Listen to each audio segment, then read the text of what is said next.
Hello, నేటి ప్రపంచాన్ని చూస్తే, నేటి తరాన్ని చూస్తే చాలా బాధేస్తుంది. ఎందుకంటే మరణం అనే మాట పదే పదే వినాల్సి వస్తుంది.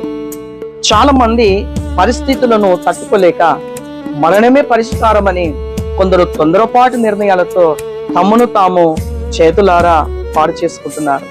కొందరైతే ఇక మరణమే పరిష్కారం అని తప్పుడు ఆలోచనతో ఆ మరణ పంచులు దాకా వెళుతున్నారు.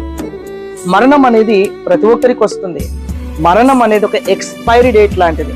బట్టకి ఒక ఎక్స్పైరీ డేట్ ఉన్నట్టు, తినే ఆహారానికి ఒక ఎక్స్పైరీ డేట్ ఉన్నట్టు, ఒక వస్తువుకి ఎక్స్పైరీ డేట్ ఉన్నట్టు, మనుషులుగా మనకు కూడా ఒక ఎక్స్పైరీ డేట్, దాన్ని మరణం అంటాం.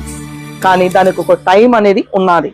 ఎప్పుడు, ఎక్కడ, ఎలా మరణం పొందుకుంటాం అనేది మనకు తెలియదు.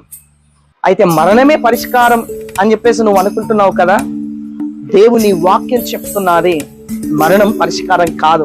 ఎందుకు అనంటే, బట్టలు కొనుక్కోవడానికి మనం ఒక షాప్కి వెళ్ళామండి.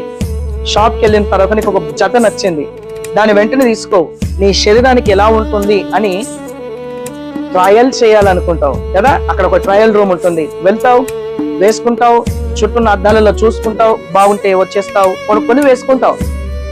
జీవితం అనేది ఈ భూమి మీద ఒక ట్రయల్ రూమ్ లాంటిది. ట్రయల్ రూమే ఇక శాశ్వతం కాదు.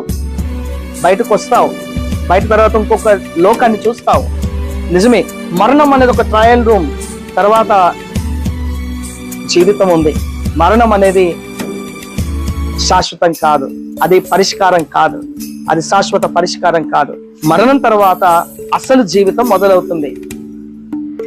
రెండు స్థలాలకు వెళ్ళాలి. ఒకటి పరలోకం, మరొకటి పాతాళం. అయితే ఈ రోజున నీ అంతటా నీకు నచ్చినట్టుగా బ్రతికితే నువ్వు పరలోకం వెళ్ళలేవు. తొందరపాటు నిర్ణయాలతో మరణమే ఇక నాకు పరిష్కారం అంటే పరలోకం చేరలేవు. ఈ రోజున మన జీవితాన్ని దుష్టుడు, దయ్యం, అపవాది పాడు చేస్తున్నాడు, తప్పుడు ఆలోచన తీసుకొస్తున్నాడు. కానీ దేవుడు ఒక మాట అంటున్నాడు, పాపము వలన వచ్చు జీతమే మరణం అన్నాడు. ఈ రోజున ఏ భేదము లేదు, అందరూ పాపము చేసి దేవుడు అనుగ్రహించిన మహిమను పొందలేకపోతున్నారు. అందుకే కదా యేసుప్రభు లోకానికి వచ్చింది. మతాన్ని స్థాపించడానికి రాలే, కుల విభజనలు చేయడానికి రాలే, మనిషిలో మానవత్వాన్ని పెట్టి ఆ మనిషిని పరలోకంలో చేరడానికే ఆయన వచ్చాడు. నీ ఇంటికి దారి నేను చెప్తే ఎవడు చేరలేడు. నీ ఇంటికి దారి నువ్వు చెప్తేనే నేను రాగలను, వేరే వాళ్ళు రాగలరు. ఎలాగో మానవులైన మనందరం దారి తప్పిపోయి మనంతట మనం చెడ్డ బ్రతుకుతూ ఉంటే ఈ మరణం తర్వాత శాశ్వత పరిష్కారం అనే పరలోకంలో నువ్వు ఉండాలని